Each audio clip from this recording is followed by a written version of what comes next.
Texas. So you should have read the chapter 11, lesson 2, about Texas and Florida, but we're going to talk about Texas right now.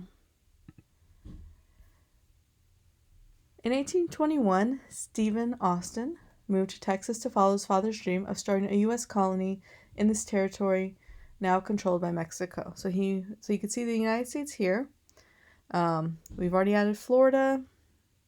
By 1821, we added Florida, we added Louisiana, and so Stephen Austin went from the United States down to Texas. By 1830, thousands of American settlers had joined Austin. Some even moved to Texas illegally.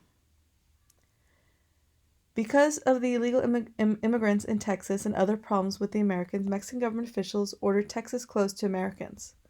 Some American settlers claimed unfair and called for revolution.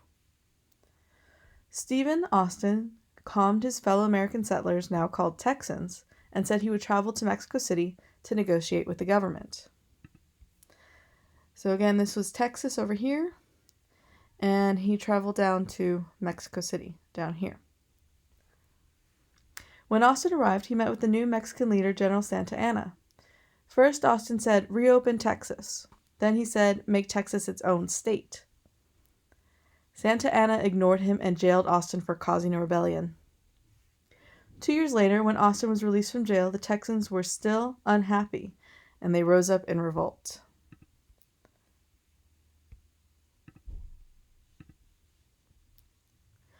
Furious, Santa Anna and his army marched to Texas to crush the rebellion. So again, Santa Anna, General Antonio Lopez de Santa Anna, he was in charge of Mexico, and he sent troops. He and his army marched up to Texas to stop the rebellion. Here's Stephen Austin again.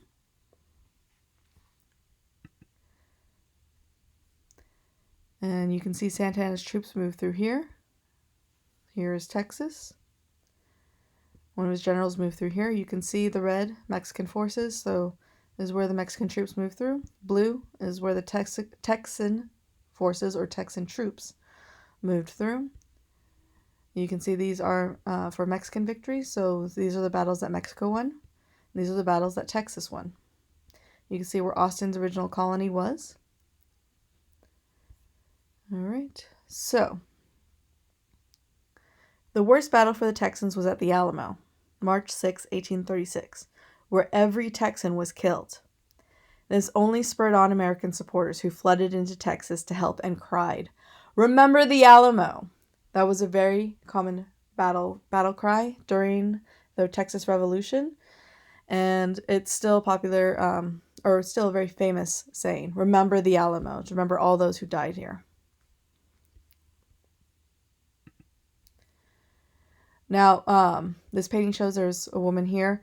They'd let the women and children live, but all the people who fought at this place, the Alamo, were killed. Once they ran out of ammunition, when they ran out of bullets, Mexican troops were able to come in, take over, and they killed every single fighter there.